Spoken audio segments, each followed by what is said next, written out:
¿Sabías que algunas de las mayores derrotas del ejército español no solo cambiaron la historia, sino que dejaron una huella de humillación que todavía hoy genera debate?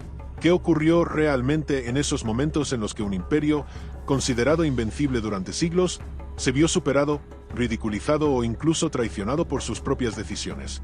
Hoy vamos a entrar en un terreno incómodo, polémico y cargado de emoción porque vamos a hablar de las 5 mayores humillaciones del ejército español y lo más importante porque ocurrieron realmente sin filtros, sin romanticismo y sin esconder los errores que muchos prefieren ignorar. Y quédate hasta el final porque algunas de estas historias no son como te las han contado y probablemente cambien tu forma de ver la historia militar de España. A lo largo de los siglos, España fue una de las mayores potencias del mundo con ejércitos temidos en Europa, América y Asia, pero incluso los gigantes caen y cuando lo hacen el golpe resuena durante generaciones. La pregunta es inevitable: ¿cómo puede un ejército que dominó medio mundo acabar protagonizando derrotas que hoy muchos consideran auténticas humillaciones? La respuesta no es simple y va mucho más allá del campo de batalla. Vamos con la primera. La derrota de Anjuel en 1921, una de las mayores catástrofes militares de la historia de España y posiblemente la más traumática del siglo XX.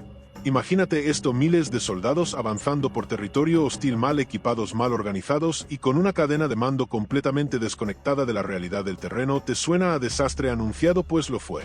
El ejército español confiaba en una superioridad que en realidad no tenía, mientras las fuerzas rifeñas lideradas por Abd el-Krim conocían perfectamente el terreno y utilizaban tácticas de guerrilla devastadoras. Pero aquí viene la parte incómoda de verdad: ¿fue solo una derrota militar o fue el resultado de arrogancia, negligencia y decisiones políticas completamente erróneas? Las tropas españolas estaban dispersas en posiciones mal defendidas, sin suministros adecuados y sin una estrategia clara. Cuando el ataque comenzó, el colapso fue total: posiciones abandonadas, soldados huyendo sin coordinación, oficiales incapaces de reaccionar. El resultado: más de 10.000 muertos en cuestión de días, una retirada caótica y una sensación de desastre absoluto que sacudió a toda España. Pero aquí va la pregunta clave: ¿por qué ocurrió realmente Anjuel? No fue solo por la fuerza del enemigo, fue por errores propios, decisiones absurdas, falta de preparación y una cadena de mando que ignoró todas las señales de peligro. Y ahora te pregunto: ¿crees que esto fue una simple derrota o una humillación provocada desde dentro? Porque lo que vino después lo empeoró aún más: investigaciones encubiertas, responsabilidades diluidas y una sensación general de que nadie quería asumir lo ocurrido. Y este patrón se repite más veces de las que imaginas. Vamos con la siguiente.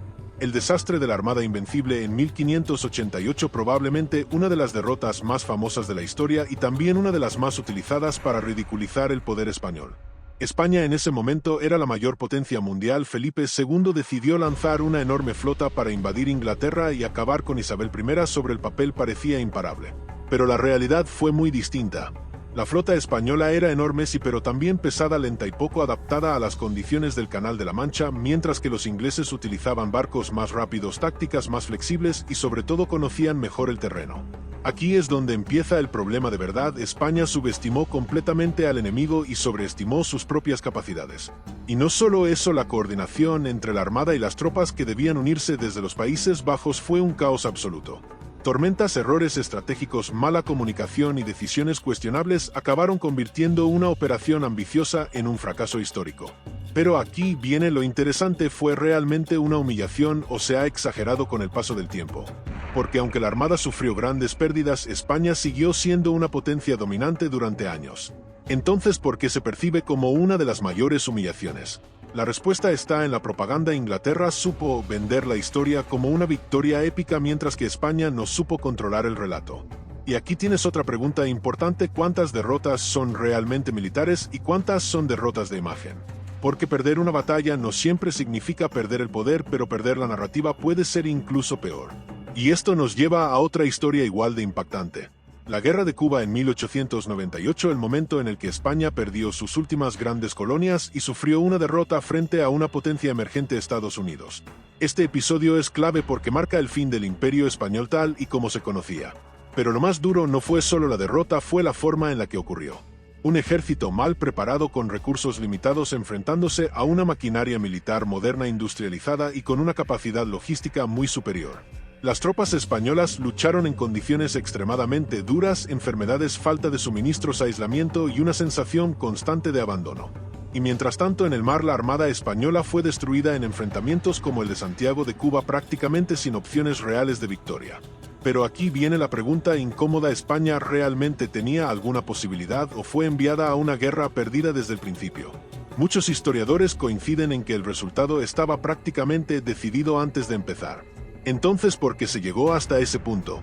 Orgullo, intereses políticos, incapacidad para adaptarse a los cambios del mundo moderno.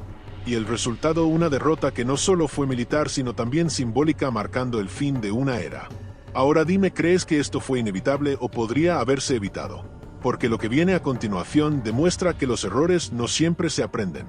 Y si pensabas que después de Cuba el ejército español había aprendido la lección, prepárate, porque lo que viene demuestra todo lo contrario. Vamos con otra de las situaciones más incómodas y menos mencionadas: el desastre del Barranco del Lobo en 1909. Una operación que sobre el papel parecía sencilla: asegurar una zona minera en Marruecos, pero que terminó convirtiéndose en una emboscada brutal. Las tropas españolas avanzaron confiadas, sin suficiente reconocimiento del terreno, sin coordinación adecuada y subestimando completamente a las fuerzas rifeñas. El resultado fue inmediato: fuego cruzado desde posiciones elevadas, desorganización total y una retirada caótica con numerosas bajas. Aquí vuelve a aparecer el mismo patrón que ya vimos en Anyuel: mala planificación, exceso de confianza y decisiones tomadas desde despachos lejos del frente. Y la pregunta es inevitable: ¿cómo es posible que apenas unos años antes de Anyuel se cometieran errores tan similares? Porque no fue un accidente, fue una advertencia que nadie quiso escuchar. Muchos soldados murieron sin entender siquiera qué estaba pasando, mientras en España la noticia provocó indignación, protestas y una creciente desconfianza hacia el sistema militar y político. Te lanzo otra pregunta incómoda: ¿cuántas vidas se perdieron simplemente por no aprender de los errores anteriores? Y lo más impactante es que esto solo era el principio de algo mucho peor. Ahora damos un salto a un episodio que mezcla guerra política y propaganda: la intervención española en la Guerra de Independencia de Estados Unidos. Sí, España ayudó a debilitar a Gran Bretaña, pero también hubo operaciones que no salieron como se esperaba y que quedaron en la sombra. Algunas expediciones fallidas, problemas logísticos enormes y una falta de coordinación que limitó el impacto real de las acciones españolas.